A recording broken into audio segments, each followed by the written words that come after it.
Today, I'm excited to welcome Dr. Venus Hayes, a social and behavioral scientist with over 15 years of experience advancing health equity. Her work focuses on addressing social determinants of health and reducing disparities through community-based and evidence-driven approaches. Dr. Hayes has led and supported numerous CDC and NIH-funded initiatives, particularly in women's health and cancer disparities, and currently serves as the Senior Director of Research and Community Engagement at United States of Care. She also teaches at Emory University Rowland School of Public Health and brings deep expertise in both research and community partnerships. Please join me in welcoming Dr. Hayes. Thank you so much for joining us today. You so much for having me. Really excited to be here.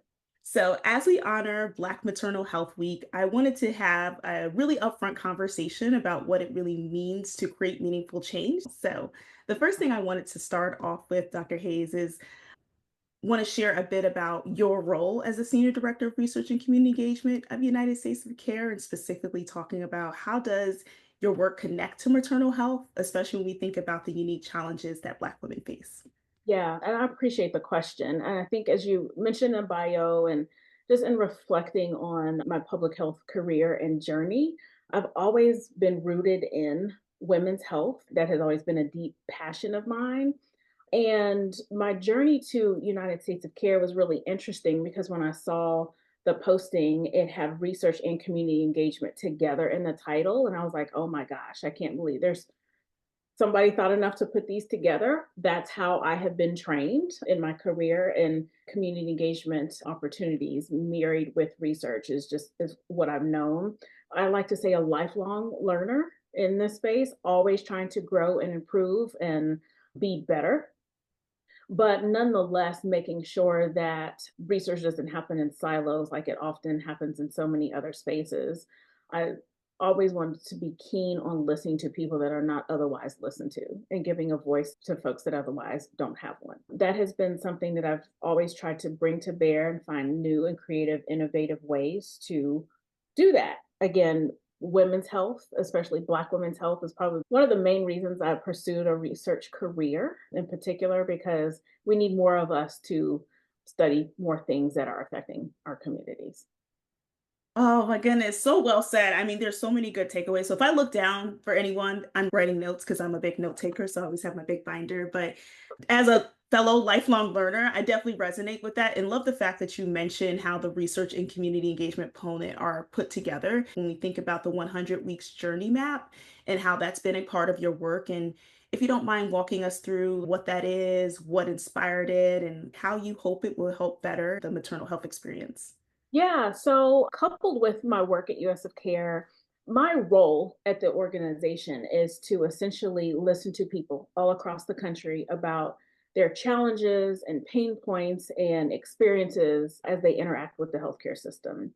In the process of doing that, because I'm very keen on listening to marginalized communities, people that don't otherwise have a voice, you would like to think naturally the conversation around maternal health would come up. And to be clear, we talk to people of all different walks of life, race, ethnicities, backgrounds, and the like. But maternal health and those experiences kept coming up, and wanted to really elevate and push that forward as something that we look deeper into in terms of the why. And we've been hearing a lot about this, right? The issue, particularly in Black women, is not new. But as it has come up in our spaces, we wanted to really make sure that we listened, going into it knowing the challenges that Black women have, all of the statistics that we know, the disproportionate rates of Black maternal health, poor health outcomes, and the like.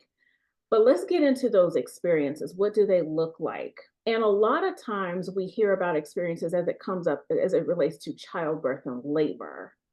But there's more that happens in the journey, and recognize that there's a lot of decisions that have to be made in preconception, right? The decision to have a baby or not, whether the pregnancy is wanted or unwanted.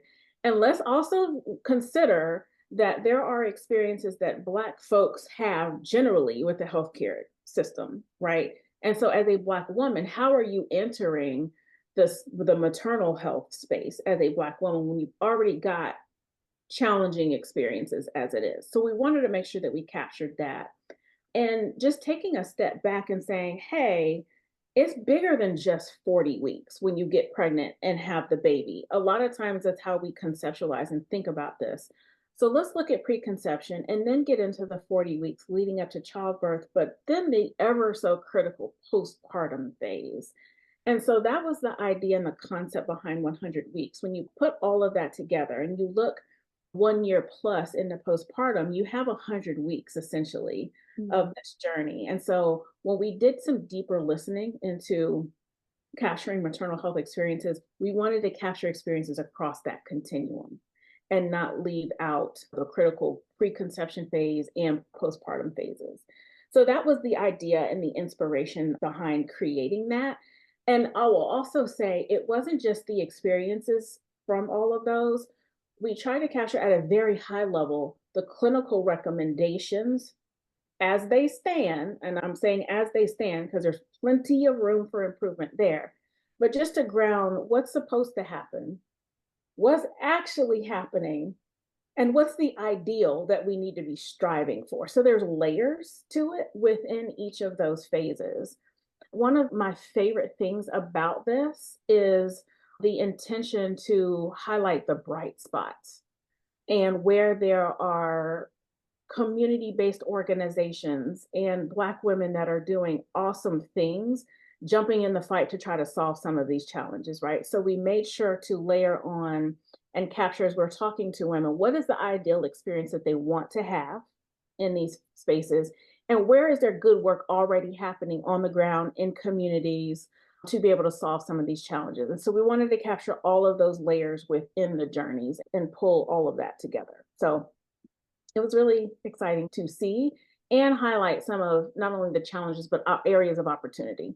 You touched on so much there, and I like how you broke down what's supposed to happen, what's happening, and then the ideal. I love that breakdown because to your point, it helps you be able to see where can you go from here and not just focus on these are the areas of failure, but these are the areas of opportunity. This is what we're doing well. The next point that I wanted to touch upon is if there's any particular insights that you've seen that you want to really dig down and highlight. And so this is the hill that I'm going to stand on in this conversation and in going forward, because in this, again, there's been lots of conversations about this issue. And I will say this work is standing on the shoulders of so many amazing Black organizations and researchers and folks that have dug their heels into this space. And I want to honor that first and foremost. So a lot of what we're hearing obviously is the lack of attention to the issue, the lack of people paying attention to this issue.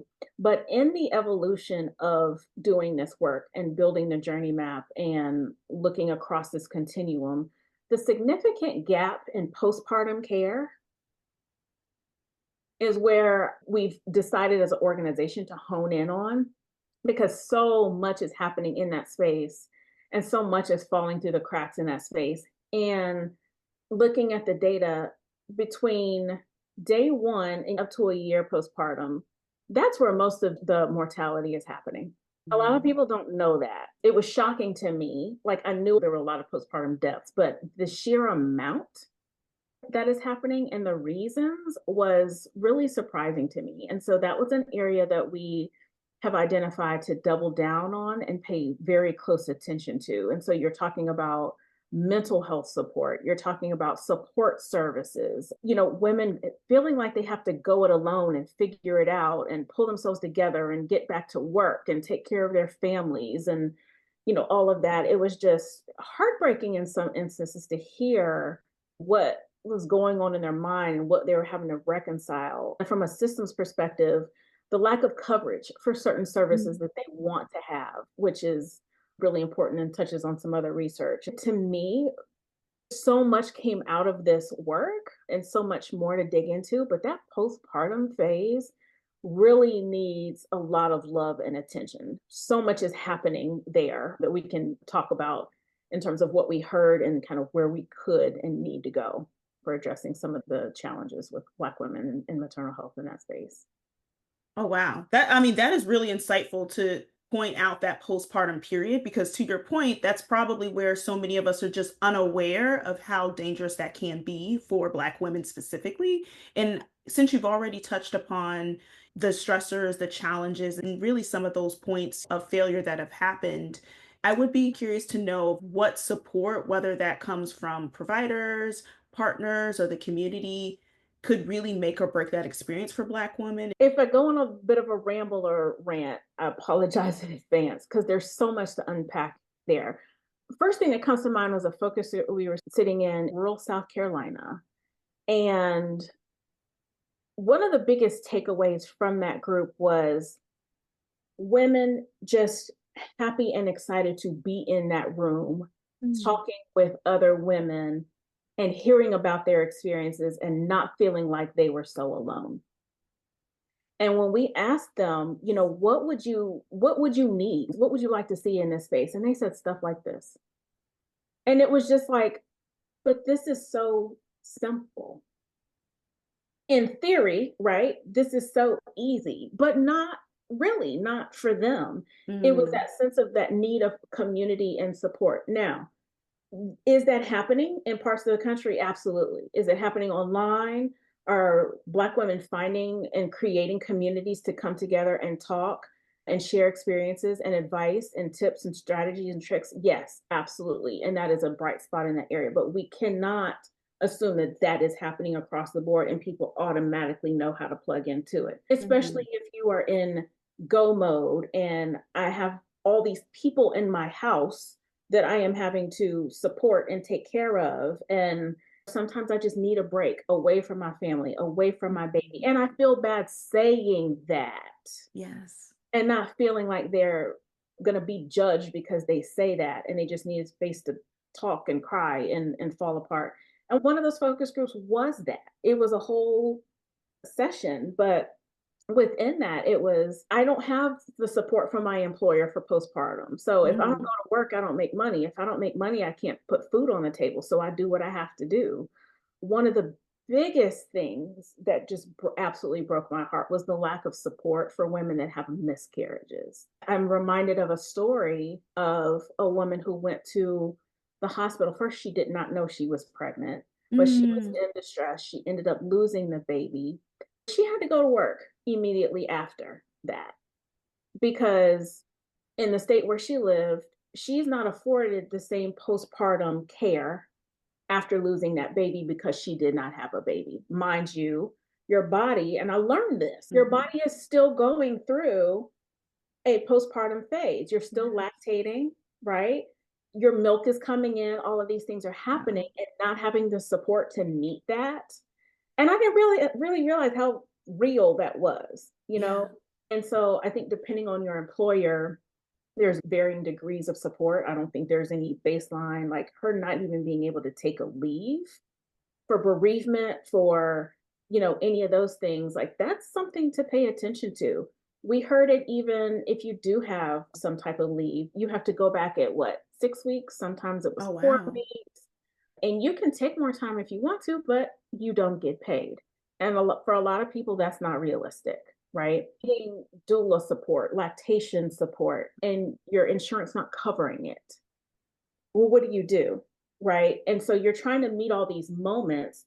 So let's think about what that does to you mentally. And you Mhm. wonder why the rates of postpartum depression. Well, we don't know what the rates of postpartum depression are because the states aren't collecting that data.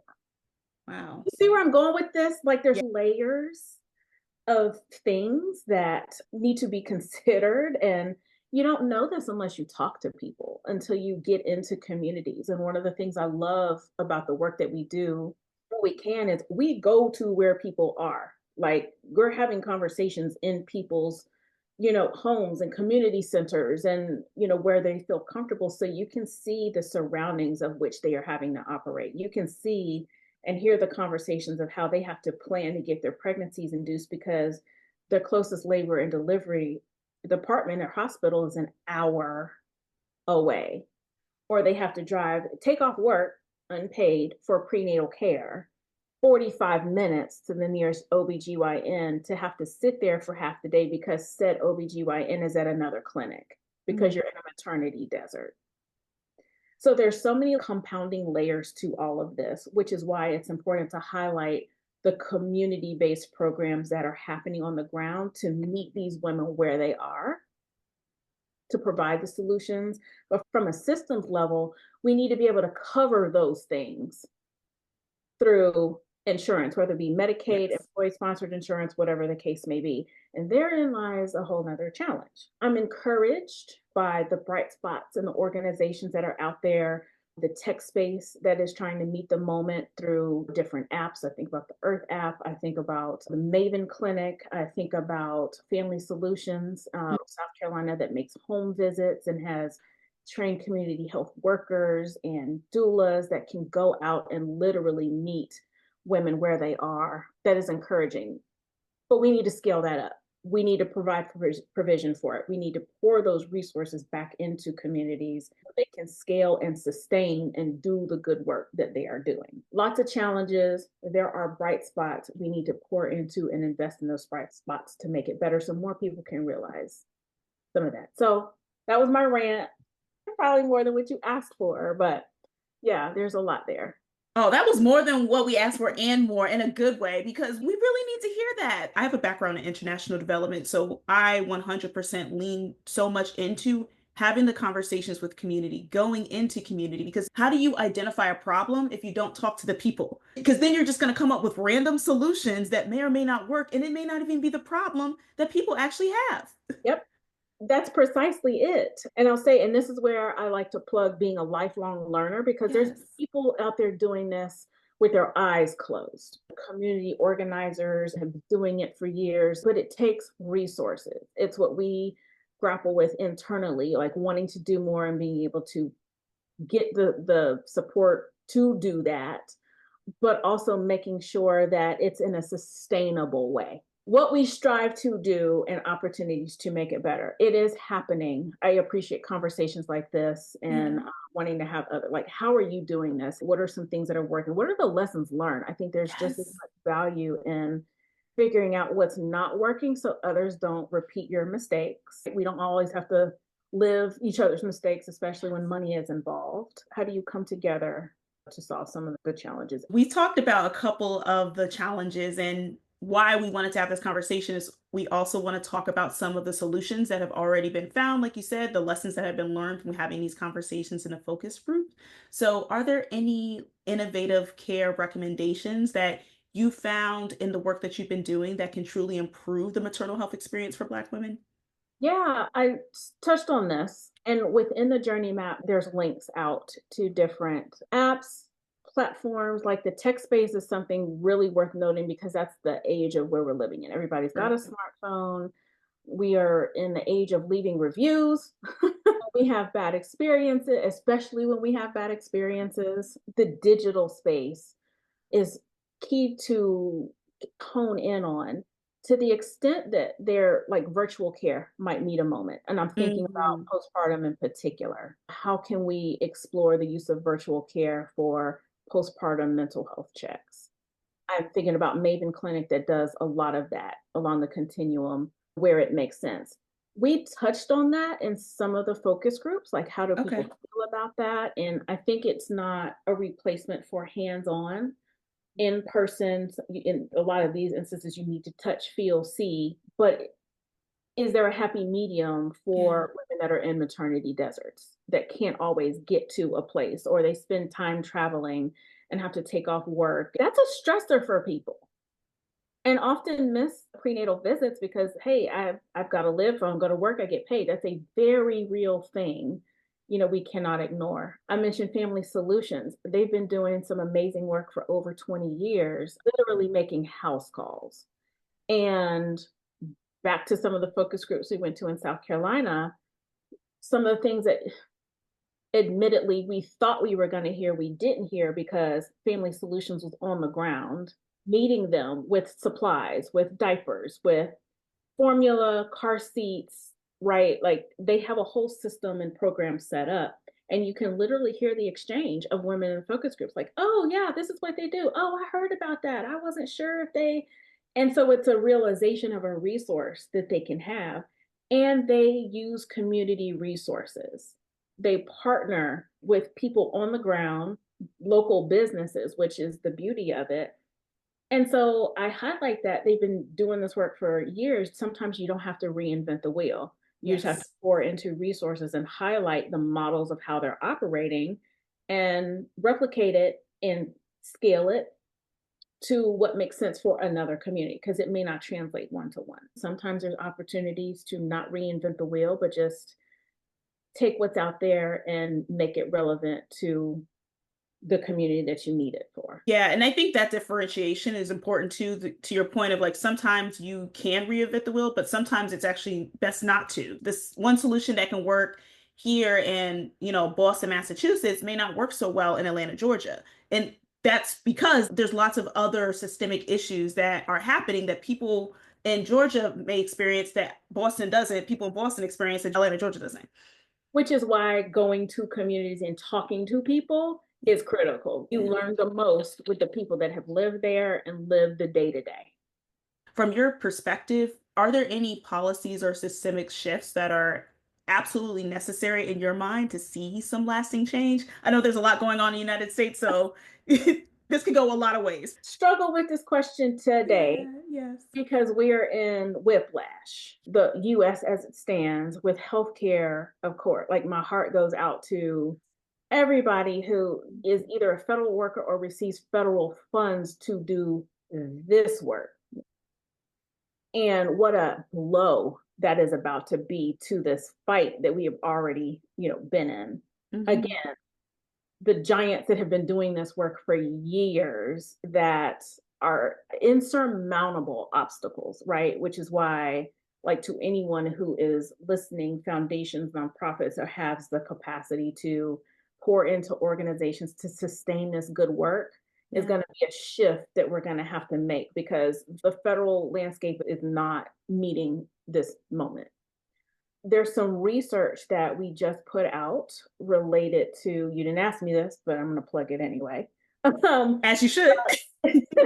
the state of postpartum, where we did a state by state analysis on various themes related to postpartum mental health, access to information via perinatal health workers, coverage for postpartum services, and the rates of late stage pregnancy loss.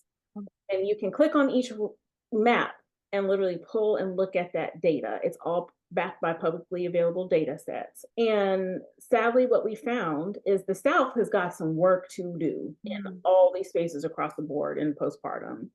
Most notably, it's because there are states that have not expanded Medicaid. And I think about 40.1% of births happen on Medicaid. We now know Medicaid is on the chopping block. So, whereas a few months ago, we might be fighting for Medicaid expansion to close some of these gaps, we're still fighting to just have it at all. That is, I think, going to be one of the biggest blows to this work. When you talk Mhm. about 40%, it's not the majority, but it is a whole lot. And when there's nowhere for those births to go or get paid for, how? Yes. Right? What are the pieces that we are going to have to pick up to be able to catch that? And who suffers the most? Yes.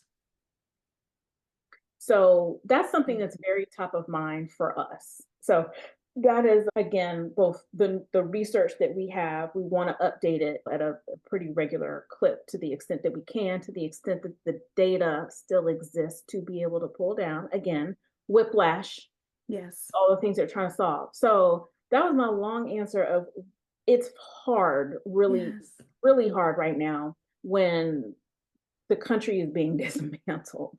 We have to stay abreast of what's happening, think strategically, Mhm. collaborate, attach things to other initiatives. Just like we're all trying to figure it out. I don't know if others are more advanced in that than we are, but we've got some work to do. This shift is also going to be, like you said, organizations thinking creatively and working together to understand how are we going to do this because lives are at stake. When you think about 40% of people who are dependent upon a service that could be taken away, and what does that translate long term? This is a long-term situation that will impact many lives. Yes. And the ripple effect. So Yes. Yeah, you have to brace for impact. And I just want to ask you, because I know this would be a question that many people watching this are in the space that you are, of like, what keeps you going with all that is happening? Like, what it drives your passion when you have these obstacles and these barriers and these different policy changes that come up? It was a lot. It's the reason I got into public health in the first place. There's power in numbers. We need more Mm, people looking like us, looking at our issues. Representation matters. I think about my sister. I think about her journey, which is an amazing story that could have gone so terribly wrong, but it so didn't. I think about my own personal journey, like doing this research took me on my own journey of deciding whether or not to have children. I think about being my sister's keeper, mm, right? The people that don't have the energy to fight or might be at staggering levels in the fight. If there's something I can contribute to it, be it small, that's my contribution. That feeling of not having to go it alone, right? Whether you see it or not, let me help because somebody's got to pay attention to it. Somebody's got to join in. It's going to take a village of us to get this solved. And we could solve it if we want to, but we need more allies. We need more people to pay attention. We need more funding and resources. Again, the organizations and the people that have been doing this the longest, I'm no doubt tired. So just trying to make an impact, however big, however small, it's not about that. It's about being your sister's keeper and trying to contribute to a massive problem in this country that we otherwise not need have. When I think about the resilience and the phenomenal, amazing people that we are that have been sustaining this country since we got over here in 1619, where would this country be without Black women? And a lot, too many people don't see that, I fear. So we have to save us. I don't think anybody else is going to help save us. We have to save ourselves. So I feel like it's my personal duty to be in that fight. thank you so much, Dr. Hayes. This is so good. And for anything that we mentioned, and we put it inside the show notes. So you can go to unitedstatesofcare.org. You can go to the other organizations that we've mentioned. Please make sure that you support this work, that you contact your congressional leaders, that you advocate for this, because this is work that we cannot do in silo. This is not work that we can do alone. So thank you so much, Dr. Haynes. And So that much. is all.